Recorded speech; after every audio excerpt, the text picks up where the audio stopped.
So even though we face the difficulties of today and tomorrow, I still have a dream. It is a dream deeply rooted in the American dream.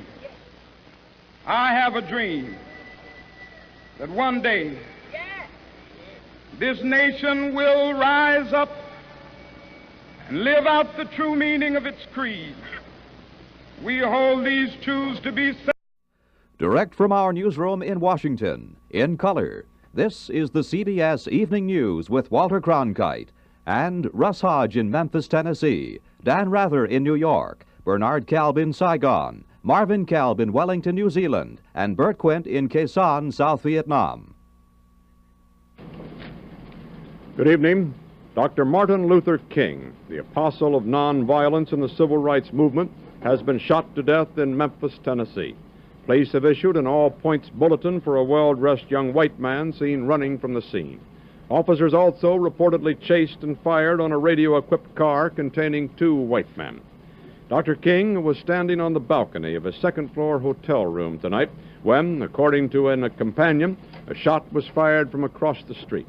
In the friend's words, the bullet exploded in his face. Police, who have been keeping a close watch over the Nobel Peace Prize winner because of Memphis' turbulent racial situation, were on the scene almost immediately. They rushed the 39-year-old Negro leader to a hospital where he died of a bullet wound in the neck. Police said they found a high-powered hunting rifle about a block from the hotel, but it was not immediately identified as the murder weapon. Mayor Henry Loeb has reinstated the dusk-to-dawn curfew he imposed on the city last week when a march led by Dr. King erupted in violence. Governor Buford Ellington has called out 4,000 National Guardsmen, and police report that the murder has touched off sporadic acts of violence in a Negro section of the city. In a nationwide television address, President Johnson expressed the nation's shock. America is shocked and saddened by the brutal slaying tonight of Dr. Martin Luther King. I ask every citizen to reject the blind violence that has struck Dr. King, who lived by nonviolence. Dr. King had returned to Memphis only yesterday, determined to prove that he could lead a peaceful mass march in support of striking sanitation workers, most of whom are Negroes.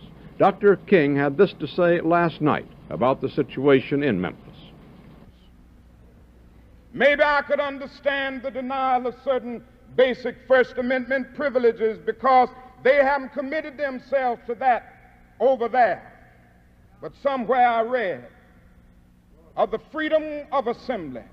Somewhere I read of the freedom of speech. Somewhere I read of the freedom of press. Somewhere I read that the greatness of America is the right to protest for right. There was shock in Harlem tonight when word of Dr. King's murder reached the nation's largest Negro community. Men, women, and children poured into the streets. They appeared dazed. Many were crying. A young Negro said, Dr. King didn't really have to go back to Memphis. Maybe he wanted to prove something.